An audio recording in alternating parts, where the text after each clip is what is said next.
Welcome to the Teachers on Fire podcast, where I profile agents of growth and transformation in education today. Each guest shares their highs, their lows, their passions, their goals, and the resources that are shaping their thinking and inspiring their practice. For show notes and links from each episode, visit teachersonfire.net. You can also follow the show at Teachers on Fire on Twitter, Instagram, and Facebook. And of course, please subscribe to the show wherever you listen to podcasts. I'm your host, Tim Cavey. Let's meet today's guest. Today, I'm speaking with Kelly Croy. Kelly is a committed husband, father of 4 girls, an educator, speaker, Apple Distinguished Educator, and author of Along Came a Leader. Follow Kelly on Twitter at Kelly Croy and at Wired Educator, and visit his blog at wirededucator.com. Kelly, thanks so much for coming on the show today. Are you ready to talk education? Absolutely, Tim. Thank you for having me on the show. I'm excited. Well, it's a pleasure to connect, Kelly, and we've kind of had a good relationship going on Voxer and Twitter, and now I get to speak with you in person, so this is pretty awesome.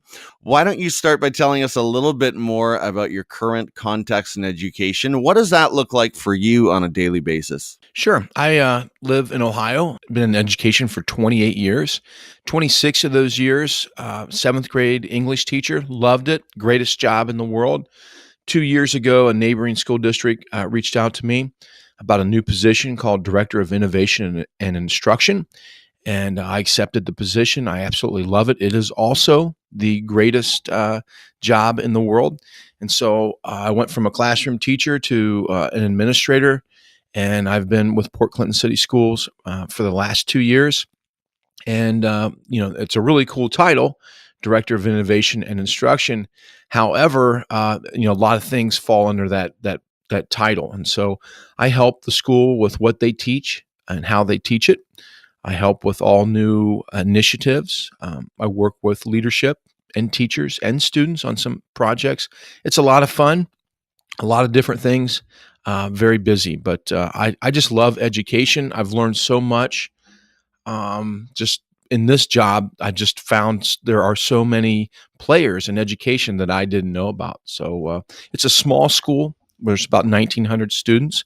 But the nice thing about this job as well is I also get to collaborate with leaders and educators from other districts as well. So a lot of fun. Love it. Very cool position, and I look forward to hearing more about that, Kelly. But first of all, it's story time. So please share with us about a low moment or some kind of an experience of adversity that you've faced in your teaching or education career, and describe how you overcame it. I'm a pretty positive guy, so I'm always the glass is half full. I whistle to work every morning. I generally do see the good in everything, and sometimes I get teased a little bit about that as well. So, low moments are expected for me. I expect there to be adversity. I expect there to be challenges. I know that, some of the students that we work with, they face a lot of adversity. So I guess I take on the low moments of other people. A low moment for me personally is when I see a student or a teacher that's frustrated, because I really been gifted, either good or bad, with high levels of empathy for others. I really do feel the sadness or frustration or pain of other people. I don't know what that's all about, but I really do. And so, as you can imagine, Tim, I'm a fixer. I like to get in there, and some people don't want fixed, but I like to jump in and help out. Teaching with students, I remember a student one time, she was diagnosed with cancer, and she had to go and get treatment. And that was just like, she was taken from my classroom, obviously, to a medical facility. And very early in my involvement with technology, I was able to use technology to keep her connected with her fellow classmates. We had a little iPod that she could FaceTime and interact and do things like that. And so that was always a great story to share about how technology, the good of it, right? How it can really help someone in a low spot. And so I really kind of think that the technology on that part of social media can really help somebody who's depressed or sad or recovering stay socially connected. Right now, I just not just in my district, but lots of districts, I see a lot of teachers frustrated, nervous, a lot of anxiety with their roles and things. And I'm trying to be their permission slip. I'm trying to be their advocate. I'm trying to help them understand that you don't always have to be busy. You don't always have to be frustrated. And so I kind of take on the low moments of other people. Uh, those are the stories that I share. Those are the moments that I face, and I face it just through positivity. I always believe that this was supposed to happen and that we're going to learn from it. And this is a good thing. It's not only going to help me, it's not only going to help you, it's going to help others. And that's kind of like why I like to do podcasting, because we get to share those stories of greatness and sadness with others so we can all learn. I love that, Kelly. And I take a couple of things away. First of all, you talked about your deep sense of empathy for the needs and the hurts of your learners and the adults in your care as well. And so I'm an 8th grade teacher. And if you have any amazing tips and strategies for building empathy into 8th graders, please let me know. Well, I'm living with one now. My daughter is in 8th grade. There we go. She just came home last night from a lock-in, and you already know the answer, Tim. Patience, love, just lots of conversations, and it's that is a very tough age, isn't it? It is.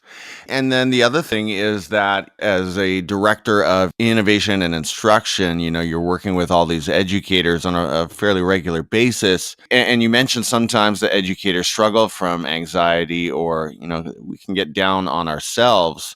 Thinking about your role in a somewhat technology related field, do you ever make the connection with educators in terms of social media and, I don't know, drawing boundaries with phone use and things like that? Does that ever come into your work at all? It has a little bit. I'm going to be 50 this summer. And so social media and things like that were not around for a part of my life.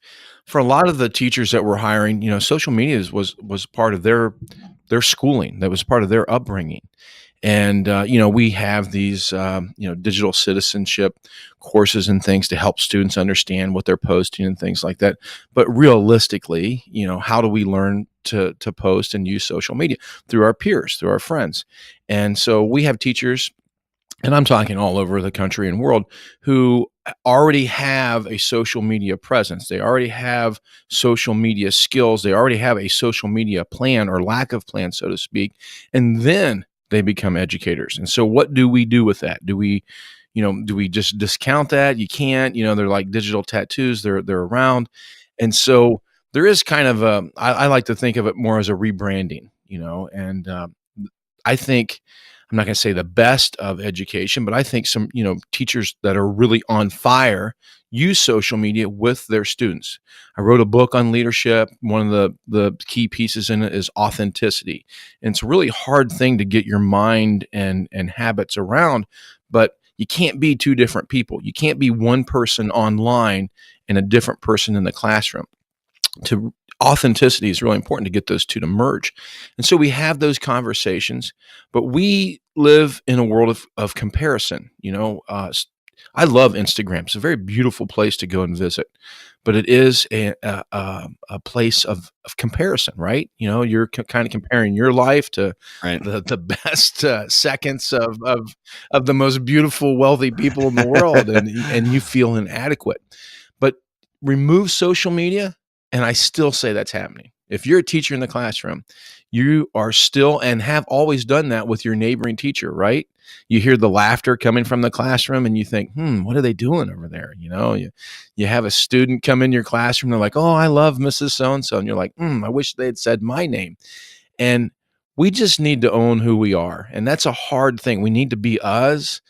We need to bring our habits, our skills, our talents to the classroom. Because I learned my very first year of teaching, I had a veteran teacher share with me, not everybody can be a Kelly Croy, nor should they.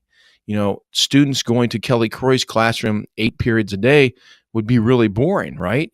I'm good for a part of their day, But kids need variety. They need diversity. They need different types of structure in different classrooms. And so if you're listening to this, I really just recommend, hone your craft, hone your schedule, hone your ability.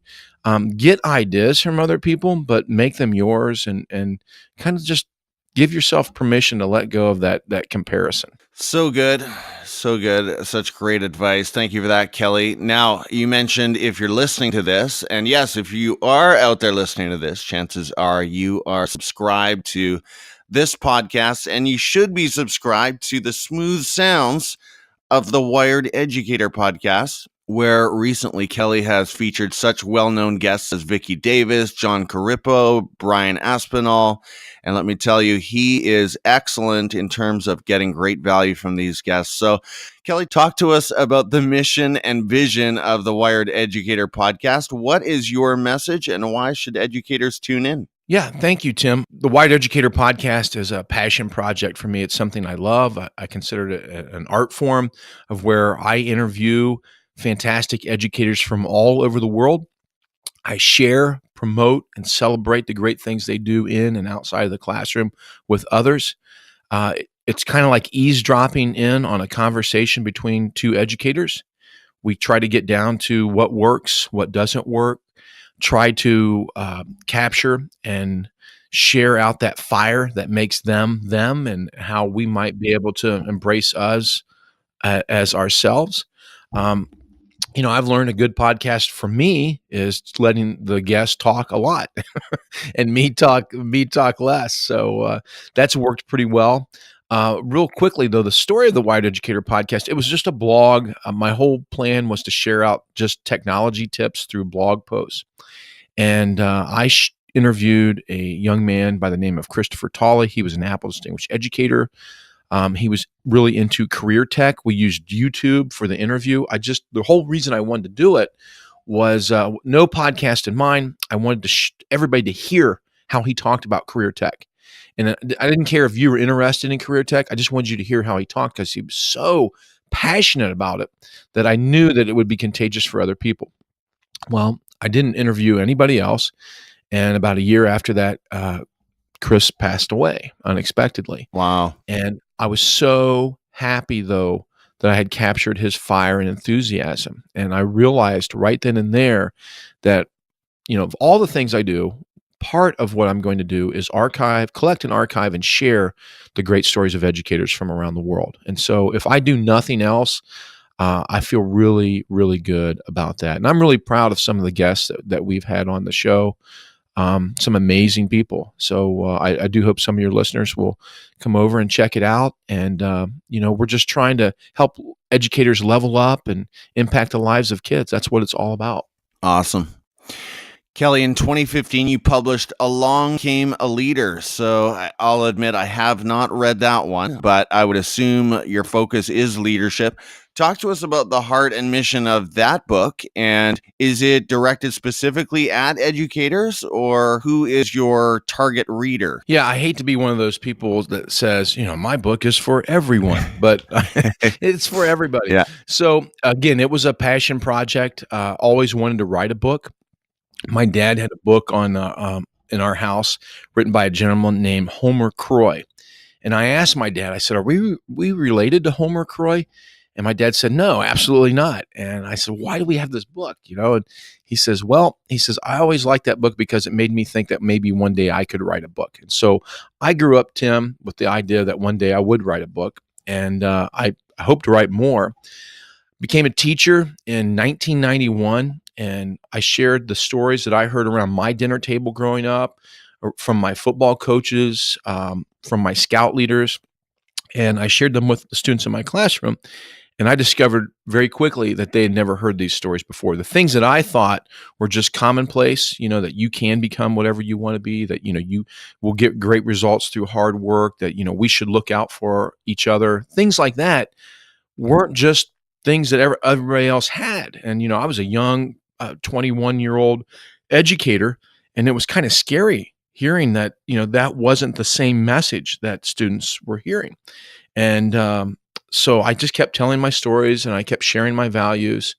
And then I started blogging them. And then that blog from kellycroy.com kind of worked itself into this book, Along Came a Leader. So in part, the book was for my students, just documenting the stories that I shared with them about leadership. And it's basically 6 tenets. And I believe these 6 tenets of leadership also help people become better educators. So if you have a great attitude, if you seek wisdom, if you express tenacity, if you work on your communication, if you have a compelling vision and you try to be authentic, you're going to be a fantastic leader and you're going to be a fantastic educator.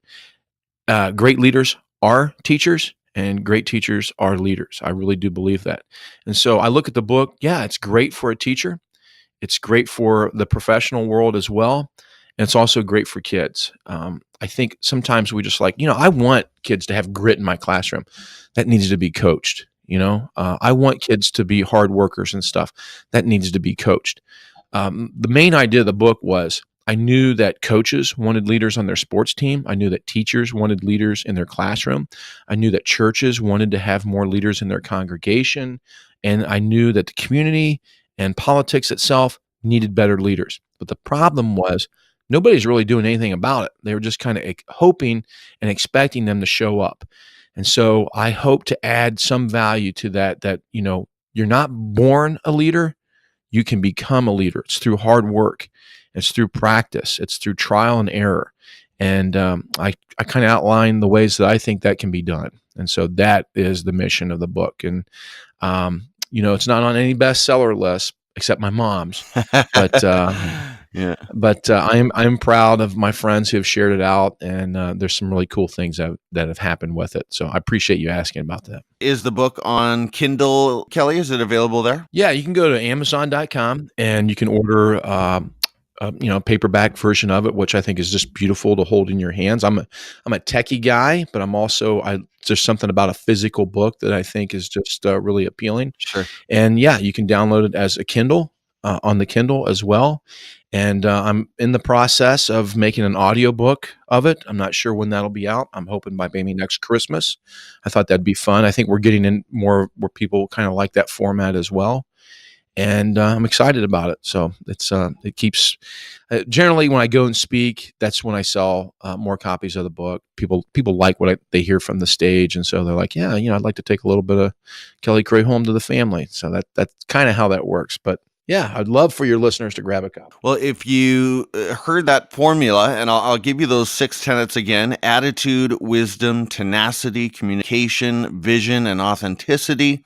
And I'll make sure to post those at teachersonfire.net in the show notes. And obviously, yes, make sure to pick up a copy, and I'll be taking a look at the Kindle version myself. That's kind of a different conversation, I guess, Kelly, but I've become such an e-reader now. I know maybe it doesn't do justice to the original paperback copies, but everyone's got their own way, right? Absolutely. As long as we're reading, right? 100% on that. So, Kelly, I want to talk about that creative side. I mean, look at you. You're an author. You're, of course, an educator. You're a graphic design or an artist, right? Do you call yourself a graphic designer? I just say artist, but I do a lot of design work. I like that. That's a lot of fun. Yeah. You're a writer, obviously podcaster, blogger. So you are a master, sir, of content creation. My hat goes off to you. Why do you believe it's important for educators to create? I mean, so many teachers out there are becoming great consumers, but they may not be contributing to the conversation yet for different reasons. So why do you think it's important for educators to get out there and create and share their own message? Great question. And thank you for the kind words. And Tim, I think the same of you. So you can't be a podcaster. You can't have a Teachers on Fire podcast and not also be a graphic designer and a speaker and all those things, right? And I think the great thing about education is, one, we get to do what we love. We are kind of forced to create, right? And you're really kind of getting good on your feet. Every day that you're with the students, you're working on your speaking skills. I think there is a lot of design work that goes into teaching. I think it's really, really important. I also think it's really important because we are tasked being a role model for great work. So we go back to my book, Along Came a Leader. You know, uh, I was an English teacher, 26 years. And I hope I did a lot of good there. I think one of the good things that I did was I wrote a book to show my students I practice what I preach, right? So I'm a teacher of English. I wrote a book. If I was a science teacher, I should be conducting science experiments in the local stream or something like that, right? I should be flying a drone around and looking at different things. I think we need to practice our craft, whatever that is, and so I think that's good. I also think that our highest levels of learning in education are from creation, not consumption. Consumption is clearly important. We need to be readers. We need to be listeners of great content, but we also have to give back. And so let's take students, for instance. The students need to create more than they consume. Our highest levels of DOK, our rigor, our relevance, the synthesization of learning all comes from that creation. That's where the students show us what they have learned. And so as teachers, we need to model what it is, what good learning is. And I believe good learning is creation. So your lower DOK levels, are fill in the blank or multiple choice or things like that. But our higher levels are when the students show us and through their own creations what it is they've learned. And so they need to kind of see some of that modeled by the teacher, but they also need to have the ability to go off and create on their own. That's why project-based learning, challenge-based learning, start soul projects are so important to students because it gives them that chance to do it. I think one-to-one devices are fantastic for creation. Students should be creating 8-to-1, 10-to-1 at least. And so what would I rather have a student do on their device? I'd rather have them posting and creating content than just sitting around flipping through and absorbing everything. But it's so hard because the social media is set up for consumption. I myself find, one video leads into another video, leads into another video, right? You get in a trap. Yeah. But we need to show kids how to make movies, how to make really cool photographs with text on it, how to kind of sell a feeling or an emotion, public service announcements and things like that. We really need, as educators, to model and show students how to create. So I just think it's important. I'm an Apple Distinguished Educator. Apple has a great push right now called Everyone Can Create. And, Keynote and GarageBand and all these other great apps are built right in, baked right into your iPhone, baked right into your iPad and your MacBook. And they have a free curriculum called Everyone Can Create that allows teachers to figure out ways, no matter what grade level or what content you teach, on how to get students creating. So big believer in that for adults and kids alike. Well, Kelly, you mentioned the iPads, and I wanted to go there actually. As an established Apple educator, Kelly, you've made the case on the wirededucator.com that iPads trump Chromebooks for content creation. So for educators and schools looking to move to a one-to-one device policy, why do you think iPads are the way to go? And I got to tell you, I'm just in terms of kind of a friendly debate, I'm not going to take you on this.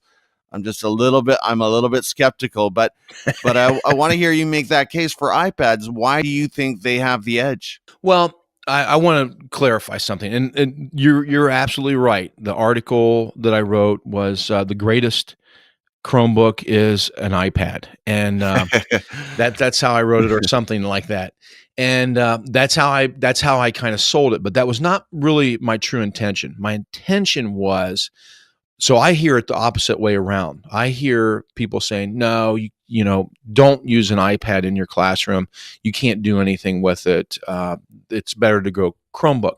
And so I purposely took the opposite approach to push for the iPad. I wanted everybody to realize that the iPad is an iPad, and it does amazing things on its own. And it can do a lot of what a Chromebook automatically does. It has a lot of the same features. Now, there are things that a Chromebook can do better than an iPad using the Chrome extensions and apps and things like that. But that was my real point, that when you look at cost, when you look at everything else, I do think the iPad could be a better device for some people. But you got to look about what do you want to do. And I'll be honest with you, if you believe that creation is more important than consumption, I really do think the iPad is a better choice. And here's why. Just on front-facing, rear-facing camera alone, I still get confused on how to make a good video on a Chromebook.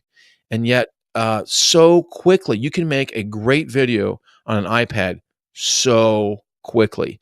There's just so many neat apps. I see posts from people talking about Google Drawing, and being an artist, I kind of chuckle inside because there are like a million art apps, a lot of them free for the iPad, where the kid can use their finger and create something just magical to express what it is that they've learned very quickly. But I think they're both good devices when we get down to it. I'm not saying, hey, you need to choose one over the other. I'm sharing my preference and just kind of reminding that, Google, and I'm thankful for it, Google has made a lot of the Google apps for education for the iPad for free, and you can download it. And I just think that's awesome. So choose whatever device you want, but this is my message. Use the Chromebook or use the iPad to create more than consume. I think bad technology use is looking into a classroom and seeing 25 students with headphones on, one-on-one with a computer, clicking things on a website. That's not technology use. That's not good technology use. Kids should be huddled around a device and collaborate. They should be creating. They should be presenting what they created. That's good teaching. That's good instruction. So some in jest, but it did cause a lot of controversy. But I'm glad about that. I'm glad because I think it gets people thinking. And a lot of the thinking was, well, I can create on a Chromebook. And so I'm like, yeah, okay, my article worked. Exactly. It's all about engagement and getting those rich conversations going. You mentioned Google Drawing, and you kind of took a lighthearted poke at Google Drawings, and well-deserved. My thing with the G Suite, and I am a Google school, as you can tell, but my thing is that collaboration piece, and you mentioned that, and the real-time collaboration that I can put 2 or 3 students together working on one Google Drawing in real time. And I think that is really the valuable component. And definitely when we're talking about the Apple suite of apps, there's tremendous power there. And I think you make a good case. I can tell you this too. I do a media arts and movie making elective with my 8th graders, and we are using WeVideo as a cloud-based solution for video editing. But I can tell you that is so painful for kids who have a MacBook and they have access to iMovie. They're like, please, Mr. Cavey, can we use iMovie? And I say, well, WeVideo has these collaborative features, and as an administrator, I can see how much time they're spending in the app, and I can see the status of their projects, blah, blah, blah. But iMovie continues to be, I would say, the leader in terms of the simplicity and the power that students have at their fingertips. So at least at a middle school level, I know we could get into Adobe Premiere and Final Cut Pro and other programs when we get to the higher levels. So anyway, it's a tremendous debate. I'm glad you put it out there, and I would encourage anyone interested, if, like I said at the outset, if you are looking at going one-to-one, check out Kelly's article. Lots of good things to think about there. Yeah. And, one more time, I'm not really saying, choose one over the other. What I'm saying is consider what you want to do. And I hope you'll look for ways to create with it. My school district is predominantly Chromebooks, and we have teachers doing amazing things with it. And I've recently seen the hashtag Create with Chrome on Twitter. And I'm real proud of that movement, whoever started it and whoever is keeping it going, because that's the right kind of thinking. But figure out what you want to do with your device before you get your device, and just keep polishing that. So that's the real takeaway. Yeah, districts need to know their why before they start the purchase orders, right? Right. Kelly, what else excites you about education today? What are you really obsessing about? And, thinking about your role of director of innovation and instruction, what is really getting you passionate as you look at what is going on in the classrooms? Yeah, a couple of things. And Tim, you can't get a short answer out of me. You've noticed that already. So if you want to jump in at any time, go ahead. So a couple of things. One, non-techie, I'm really excited about school districts focusing on culture over some other areas. That this is a kind of a new movement where Mm. district leadership is investing in the people of education and helping them become better leaders personally and professionally, and expanding that out and helping the students become better leaders, and kind of moving that out. That we just can't assume people are going to come into our school district differently, that we are going to take the time to train them in the things that were important. John Wooden was a great basketball coach long ago, and he took the time to teach, the greatest athletes that came to him how to tie their shoes. And we also need to do kind of these basic kind of coaching with students and staff as they come into the buildings. We just jump right into the curriculum. We jump right into the school year, the going through the motions, so to speak. And I'm seeing now districts taking the time to talk about, how do we want to communicate with parents? Let me show you what a great conversation with a parent would look like. It's not about being right. It's about coming to a solution. Different things like that. How do we do homework? What's our goal? What's our outcome with homework? Are we doing it because everybody else is assigning homework? What do we really want from it? So let's step back and look at. And so this is sort of the culture, right? Your greatest day in education, is going to be a culture moment. It's going to be that connection, that relationship with a student or a colleague. Your worst day in education is going to be a culture moment. It's going to be some kind of relationship problem with a student or staff or something like that. And so culture is really important. So I'm really, really, really proud of school districts taking the time to do that. And I've been fortunate to work with the school districts on just that, including our own. We're really proud of it. We think, if you win their mind, you win their heart, you can win their mind. And the same with our staff. Our staff's really appreciative of that because they get a lot thrown at their plate. We're giving them time to really work on that. And I think it's important. In the classroom, we covered a lot of it. I really am passionate about creation, looking at how we can get kids out of their seats, collaborating with each other to create projects. When I meet a student somewhere in the community, there's two things that they want to talk about, former students. One, I ask them, was I kind to you? And they always say, yes, you were, Mr. Croy. Man, I remember this in your classroom. You did this for me. That's really important. That's that relationship. That's that culture piece. The second one is, I say, what do you remember from my classroom? It's always a project. It's always something that we did as a group or created. That's what they remember, those things. They don't remember the tests or the quizzes or stuff like that. They remember that fun kind of project thing. So that creation is really important. And finally, I think one thing that I'm really, really excited about is this convergence of content areas. I mean, when I was a kid, there were a lot of things that were not cool in school to do. And now I think students can really, you want to bring your guitar to school and show everybody that you're learning to play guitar.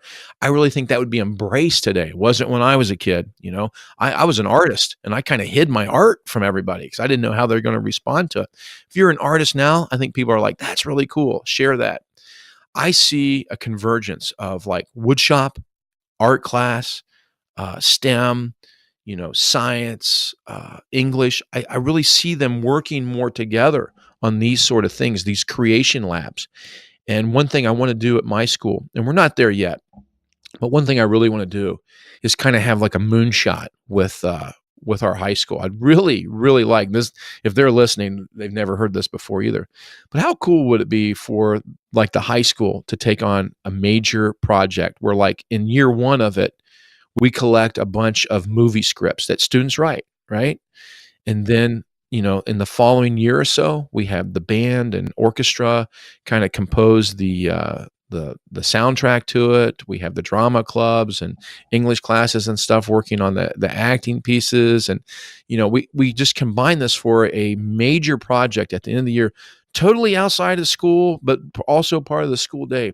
That convergence of all content area, creating that relevance and rigor and excitement. Wouldn't that be kind of fun? So, that'd be amazing. Yeah, Mhm. I like open doors. I like teachers getting into other classrooms and saying, "How'd you do that?" And I want to bring a little bit of that awesomeness from your entrepreneur class to my mathematics class or my English class.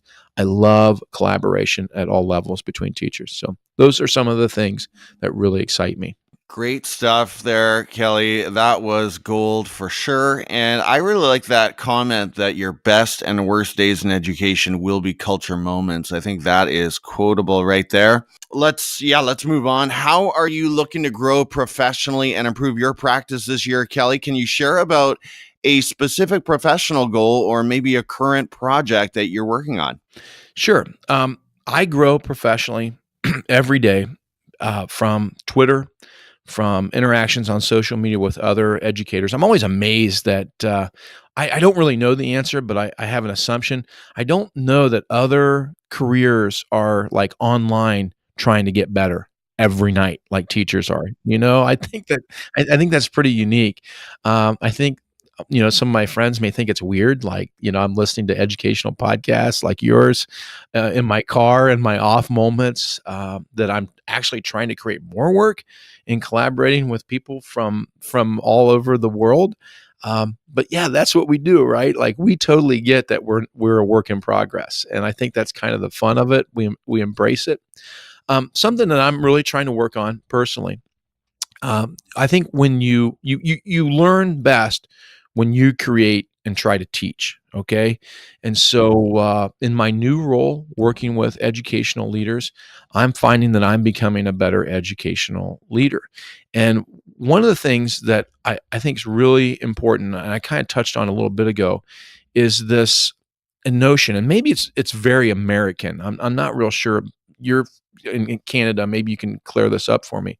But it's like we have rubber stamped that it's not only okay, but it's almost like a compliment to tell people how busy we are Right. or how frustrated we are, right? Yeah. And that's got to stop. Like we've got to stop saying, oh, I'm so busy. I'm completely overwhelmed. Overwhelm is not okay.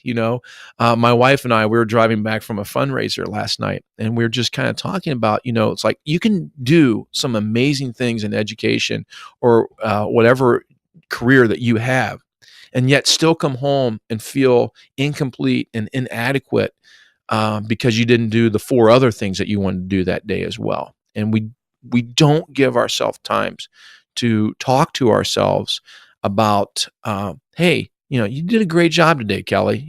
Tim, you did a great job today. Way to go. You wanted to really impact the lives of 10 kids.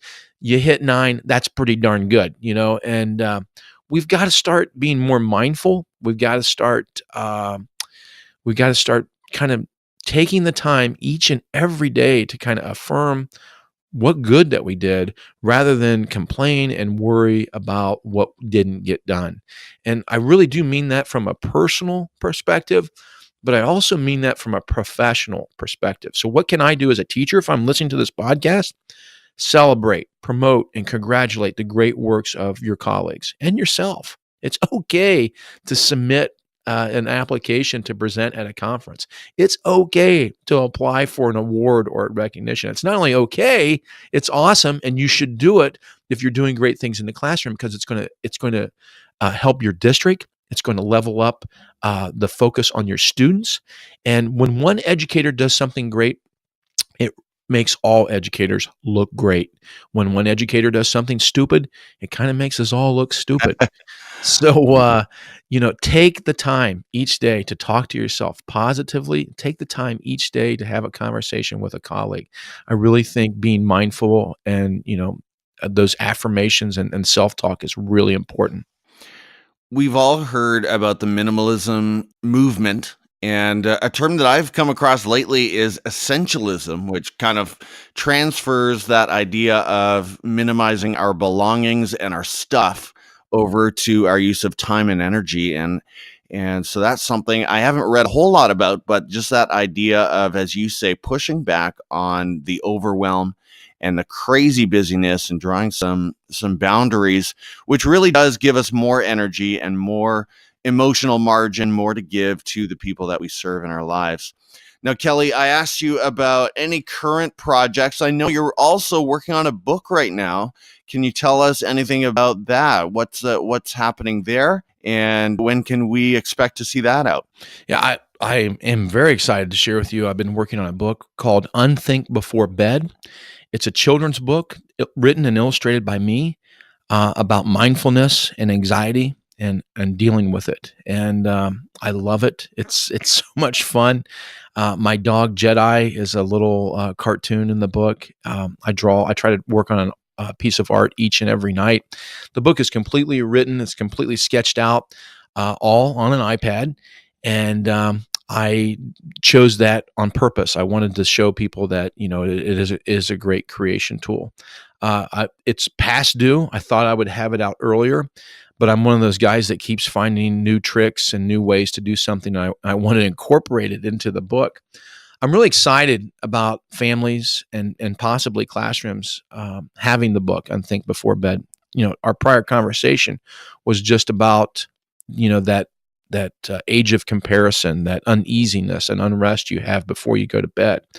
I suffer from that personally. I see my own daughters struggle with that, and I know students struggle about it. And I just think, how awesome would it be to get a reminder every night before bed that, you need to unwind, that you need to unthink the things that are in your head, to get focused, to become mindful about the good in the world and how great the next day it truly is going to be.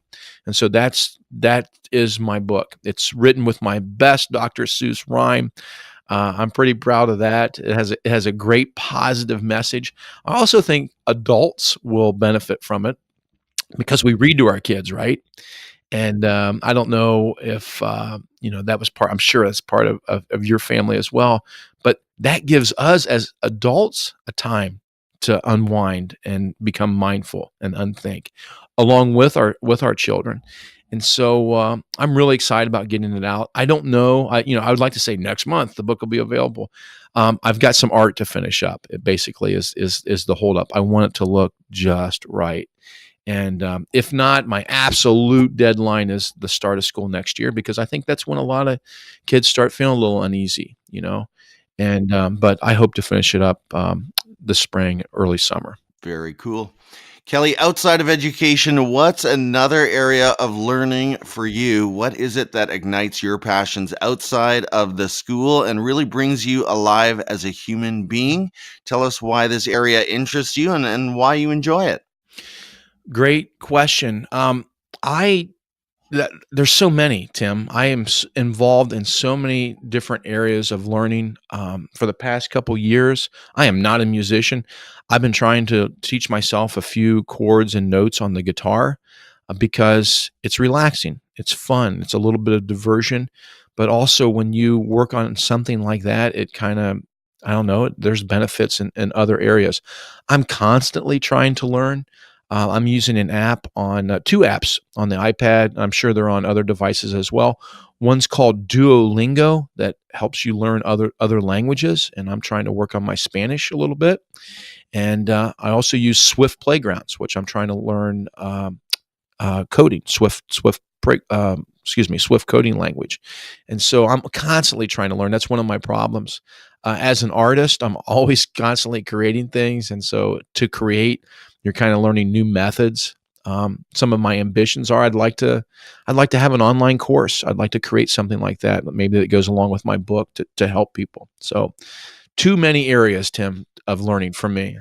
Well, speaking of that, share about a personal habit or a productivity hack, Kelly, that contributes to your success. And coming from the Wired Educator and an Apple Distinguished Educator, there must be a great app that you rely on to sort of keep everything in focus and get it all done. Is there?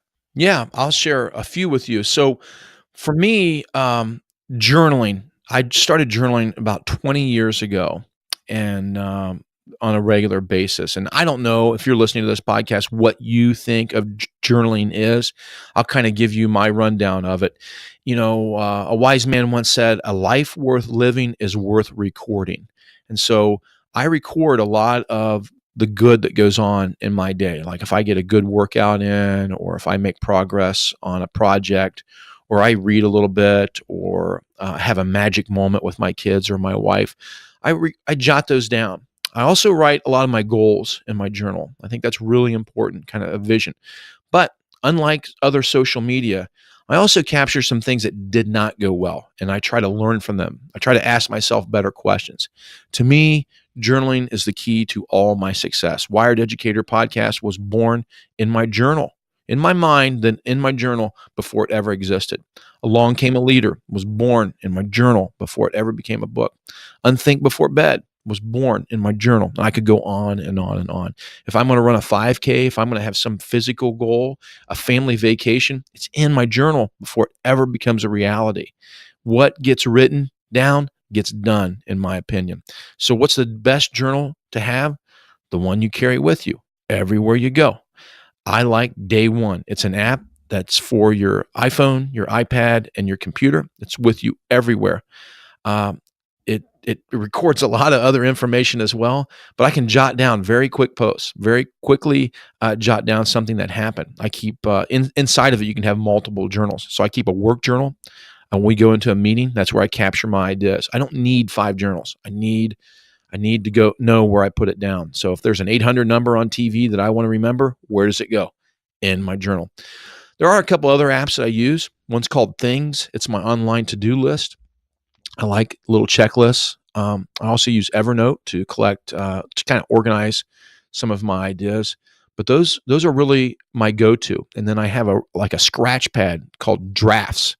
It's also an app that I find myself. It's like the rough before I'd put it in my journal. Just I want to capture if I'm on a treadmill or something, and I get an idea, $1 million idea. It goes into Drafts. So those are some of the tools that I use. Those are some of my hacks, but circle back one more real quick, Tim. Being a podcaster, I believe in affirmations. This is really geeky and weird.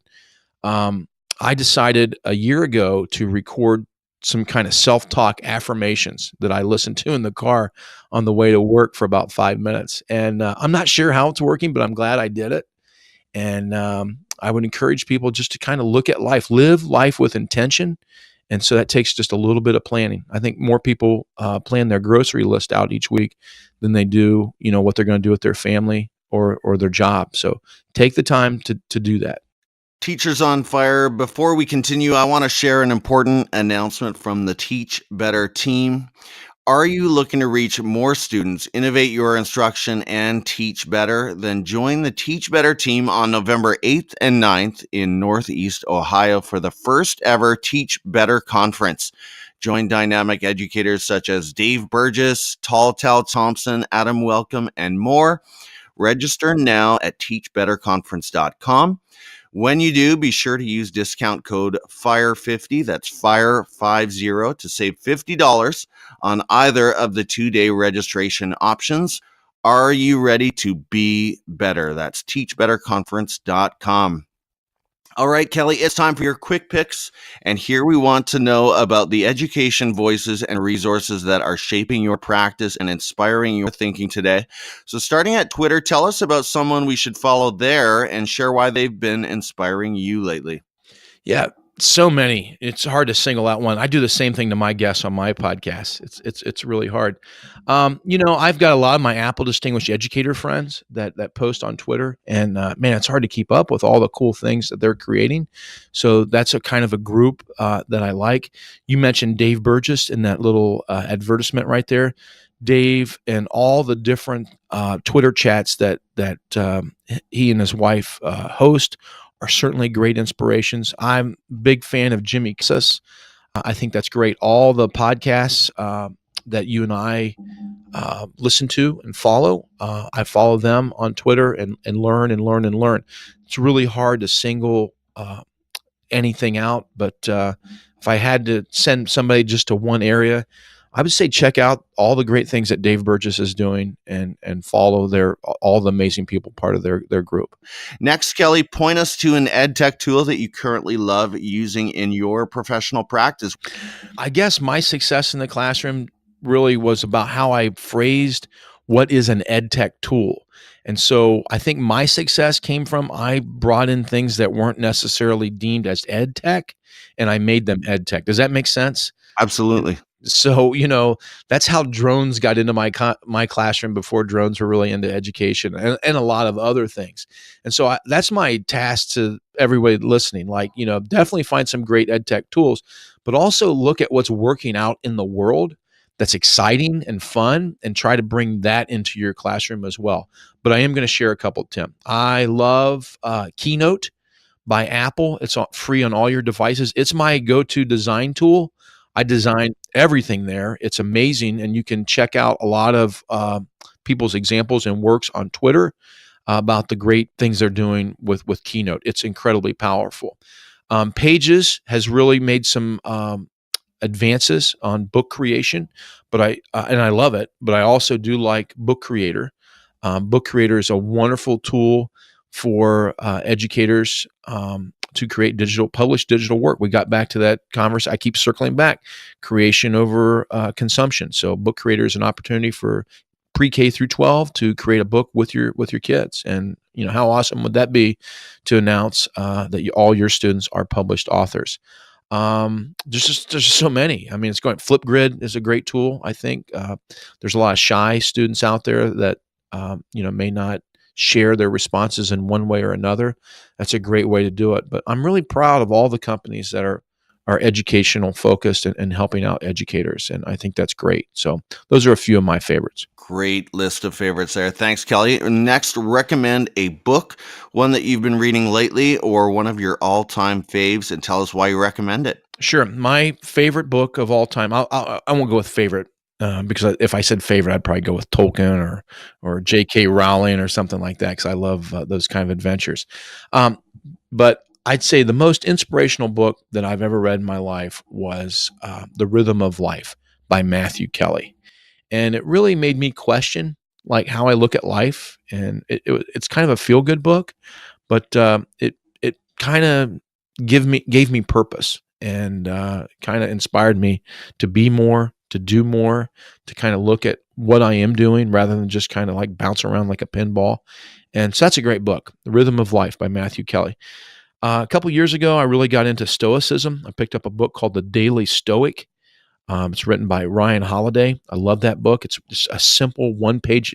You could spend 60 seconds or less on it, and you get a little bit of Stoicism. And I aspire to be a Stoic philosopher. It's hard. It's hard. It's not hard reading. It's hard applying. I think that's a great book. And from that, I've been introduced to a lot of different Stoic philosophers. Who are we with all day long? Ourselves, our brain. And so Stoic philosophy helps us about how we talk to ourselves, the questions we form, the things that we value in the world, why we value. If we're feeling down or feeling up, Stoic philosophy talks to us about, why are you feeling that way, and what can you do? So that's been great for me. Those are some of the books I really like. I love all things Seth Godin. I think that guy is brilliant. But every time I have a guest on the podcast, they introduce me to a book or two, and I'm just like, add to cart. Yeah.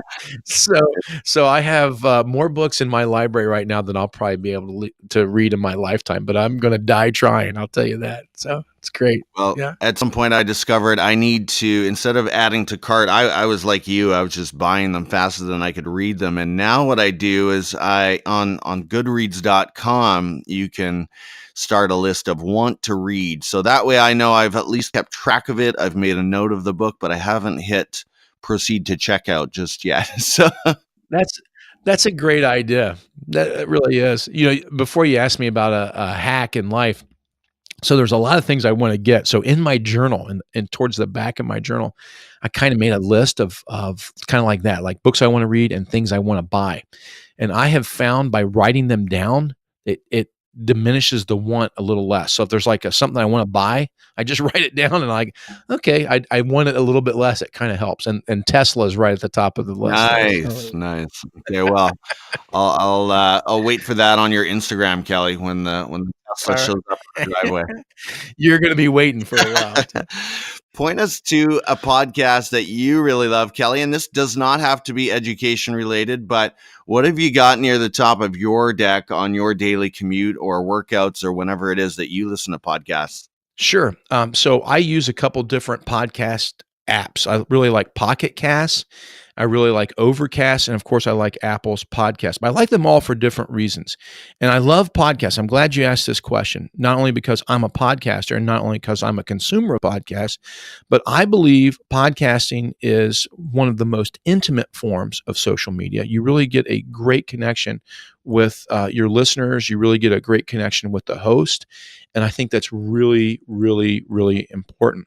But I think it's also the safest form of social media. Like you probably should not, well, absolutely you should not be driving while, using Instagram or Facebook or anything like that.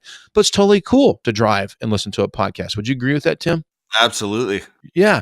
And so you can mow the lawn, you can do laundry, you can do a lot of things. You can walk the dog while listening to a podcast. Now, you should turn your podcast off when you're playing with your kids and with your wife. But those are some of the things I love about podcasts. And some people don't know that you can speed them up a little bit. And so there's some podcasts I do not want sped up, but you can increase the speed. 1.5 is a very comfortable speed for me. For a lot of the podcasts that I listen to, but get ready, man. Here's my huge list. Of course, I'm going to listen to Teachers on Fire. It's an amazing podcast. Tim, you are making a contribution in education globally with this podcast, and all of our Voxer friends, Jeff Gargas and Jeff Bradbury and everybody else in our group. I'm just so happy that you guys are doing that, and you're making teaching an honorable profession. You're making teachers, you're highlighting the great works. I just want to thank you for that. So yeah, absolutely, Teachers on Fire. Here's my list. I love School of Greatness by Lewis Howell. The Side Hustle School. I've got that entrepreneurial spirit in me. Seth Godin has a great podcast, very short one. It's about 15, 16 minutes long, called Akimbo. Love it. My guy, I even got to interview him, Pat Flynn, the Smart Passive Income podcast. Even if you're not an entrepreneur, you want to listen to the Smart Passive Income podcast because you can just get stuff done. But I interviewed Pat. Go check that out. Of course, he has another podcast with it called Ask Pat. I have another podcast I hope everybody will check out called the Future Focus Podcast. If you're into leveling up your life, living a more dynamic life, becoming a greater leader, you want to check that out. I love all things by the Focus 3 podcast, Tim and Brian Kite. They talk about leadership and culture. I'm going to get in trouble with my last one. Here it goes. It's foul, it's filthy. They use bad words, but I love the Joe Rogan podcast. The Joe Rogan Experience, I think, is the greatest podcast. There's no doubt why it's uprated at one of the top podcasts in the world. Joe uses bad words, but his interviews with Elon Musk and other people around the world are probably the best. He just knows how to get into the hearts and minds of his guests, and I learned so much from it. Don't listen to it in your classroom. Don't listen to it with your kids around. There's so much great value in that, and I do really like the Joe Rogan podcast, but I don't like all the bad words. And there's many more, but that's it. It's hard to listen to them all, right? So, but yeah, that's my list. Well, thanks, Kelly. That's a great list. Some I have subscribed to, others I have not. And I've got a bunch of friends telling me all the time, Joe Rogan, Joe Rogan. And the thing that has kept me away so far is just how long his shows are, right? Doesn't he go for like 2 to 3 hours? They're crazy. Some are that long. Yeah, absolutely. I don't listen to them all, but I'll tell you right now, like every human should go listen to Joe Rogan interview Elon Musk. I mean, that's a must. Put it on 1.5 speed, get on a treadmill, get a workout while you're listening, or get some chores done. It'll take a few days to finish, but you'll leave just like, wow, there's a lot of work that we need to do. But yeah, some is better than none for sure. But you're right, man. He really, I don't know how, I'd be interested to see how other people consume Joe Rogan podcast. That's a long podcast. I feel guilty creating a 45, 50 minute podcast. Yeah. Yeah, well, some people out there do have a longer commute, and if you're driving 1+ hours each way, then you've got time to listen to a lot in a week. There's no doubt. That's a good point. Two more questions, Kelly, and we're still in this content creation area. Tell us about a YouTube channel that you enjoy. And I always say with every guest, there tends to be more hunters than subscribers, and by that I mean I would say most educators out there are just logging into YouTube and quickly searching whatever it is and then logging back out, and they're not really thinking about playlists and subscriptions. So which camp do you fall into, and have you got a favorite channel that you could recommend? Yeah, you nailed it. So I'm not a good YouTuber. Okay. I do exactly what you just said. Like I go to YouTube and I'm hunting things down, and I don't subscribe to anybody. Okay. Um, but my daughters do some YouTube, and so I would like to share this observation with YouTube. So educators, this is what I'm thinking. I want to interview someone who's really doing something well in education with YouTube. I want to understand how to approach that, because I think everybody's saying videos really important and things like that. So I'd like to learn more about that. But here's what I've noticed with my daughters. Like my youngest likes to watch a YouTube video of people playing. And at first I thought, man, that's so weird. I don't know if I want her to do that or not. And it's like literally a YouTube channel where like people play with toys and stuff. And I think that is a great approach. Like whatever your content area is, whatever your passion is, like don't like try to get all super instructional with it. Like maybe create a channel where it's just playing about that.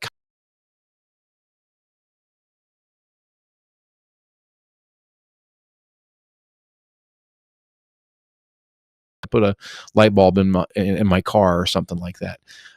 But I think there's something there about play and education that we could really tap into that kids might be fascinated about. So consider that. I would love to see a strong educational YouTube channel that does it right.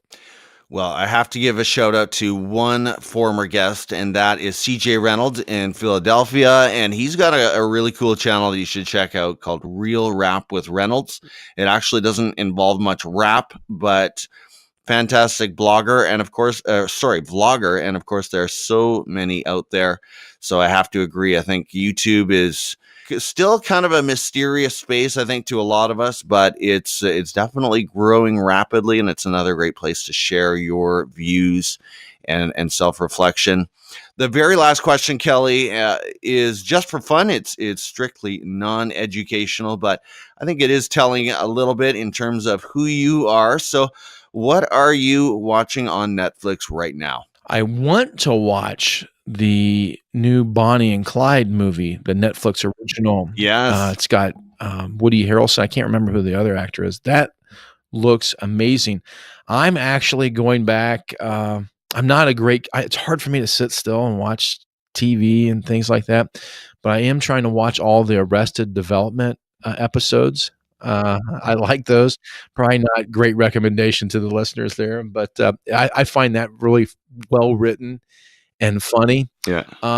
Recently watched a great documentary. It was on Hulu actually, called Free Solo. It won an Oscar, and it's about a gentleman who climbed El Capitan with no ropes or anything like that. And it sounds crazy. It's not something I'm going to do, obviously, but there's something there. Watch that. There's something about his tenacity that I think is inspiring. I try to reserve Netflix and things like that as time with my wife, and so we don't want to cheat on each other's show, So we Yeah. we want to make sure we're together. We got one episode left of House of Cards we haven't watched, so we're not great TV viewers here, but we try to do it together as a family or something like that. Yeah. Kelly, this has been so much fun. What are the best ways for the listeners to follow you and find out more from the Wired Educator? I'd love to connect with your listeners. You can find me on Twitter as Kelly Croy and Wired Educator. My blog is kellycroy.com and wirededucator.com. And on Instagram, I'm KCroy, KCROY. And I've got a Facebook page. That's about it. So I don't even know what my Voxer name is. Tim is kind of coaching me through this right now. So I'm learning, and I want to work on my YouTube channel and stuff like that. But those are the best way: Twitter, the Facebook page, and Instagram, and this website. Yeah. Sounds good, Kelly. Again, thank you so much for sharing your time with the podcast today. Hey, we've been connected on Twitter and Voxer for some time, but it's been great to connect more directly this way and hear about your work. And I have to say, I feel like I'm talking with a real kindred spirit in the area of content creation, and definitely a mentor. I really look up to everything that you're putting out there. So thank you so much, Kelly, for coming on the show. Take care, and let's talk again soon. Tim, you're awesome. Thank you so much for having me on. Thanks for joining me today here on the Teachers on Fire podcast. For show notes and links from this episode, visit teachersonfire.net. You can also follow the show at Teachers on Fire on Twitter, Instagram, Facebook, and Medium. And again, please do subscribe to the show whenever you listen to podcasts. Just before you go, check out the Teachers on Fire magazine on Medium. This week, you'll find a story titled Feedback by Students from Caitlin Giordano. Caitlin writes, "It is not enough to simply listen to student voice. Educators have an ethical imperative to do something with students, and that is why meaningful student involvement is vital to school improvement." She describes how she uses feedback from a Google form completed by her students to inform her practice. Her message will challenge you. The Teachers on Fire magazine is a Medium publication. Find us on medium.com or on the Medium app. If you're already an education blogger, consider joining our growing writing team. You can continue to publish content on your own blog, and you keep full credit and ownership of your content. Message Teachers on Fire on any social media platform for details. I also want to continue to thank all those who encourage and support the podcast on Twitter. At Justin Nolan _ writes, at Mr. Cavey of at Teachers on Fire is today's JKLPOTD, Just Keep Learning person of the day. I love the way he brings professionalism and traditional ED/PD topics into a more engaging, exciting modern medium in a business-like fashion, which is far more scalable than a staff meeting. Hashtag Just Keep Learning. Thanks for those kind words, Justin. I really appreciate them. Your encouragement adds fuel to my fire. So thank you so much, bud. Again, I'm your host, Tim Cavey, thanking you for listening and saying goodbye for now. And we'll catch you next time right here on the Teachers on Fire podcast.